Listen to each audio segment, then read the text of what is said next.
Сегодня утром я проснулась от едкого запаха гари.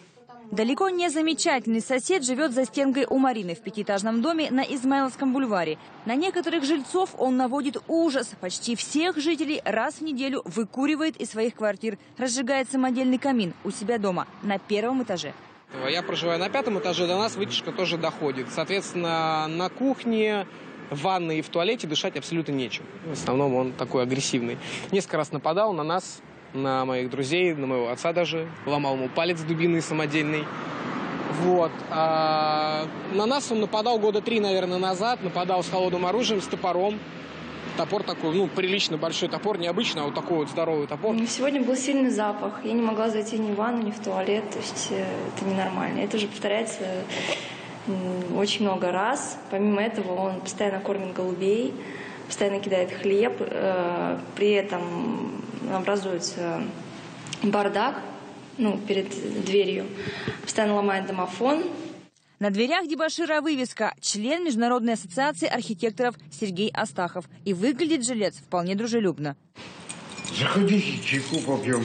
На кухню, которую трудно отличить от других захламленных комнат, небольшая авторская перепланировка. Камин, как и полагается, топится дровами. Также в нем сжигается весь бытовой мусор. В общую вентиляцию уходит едкий дым. Архитектор уверяет, что камин ему необходим, так как он принципиально отказался пользоваться газом, считает это опасно. Поэтому приходится готовить на огне или электрической плите.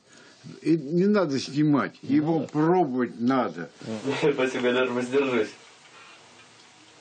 Я просто недавно поел. В своем кабинете заслуженный архитектор, судя по всему, уже давно не брался за чертежи. То сквозь слезы, то смеясь пытается рассказать случаи своей жизни, но вспомнить ничего не может. Причина этого забвения – коллекция десятка опустошенных бутылок алкоголя. Многочисленные жалобы соседей, замечания и профилактические беседы сотрудников МЧС бесполезны. Архитектор продолжает сжечь. Никаких дров в квартире на электроплитку разжигать нельзя. В прошлый раз, как вы сказали, что у вас тут подруга приходила какая-то. Курили вы с ней и бычки накидали.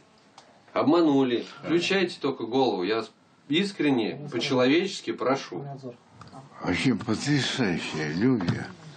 В очередной раз сотрудники МЧС объяснили архитектору, насколько опасно открытое пламя в квартире. Еще раз взяли объяснение. Других мер, говорят, принять не могут, не позволяет законодательство. Участковый также часто гость у Архипова. Но уже больше года жильцы целого подъезда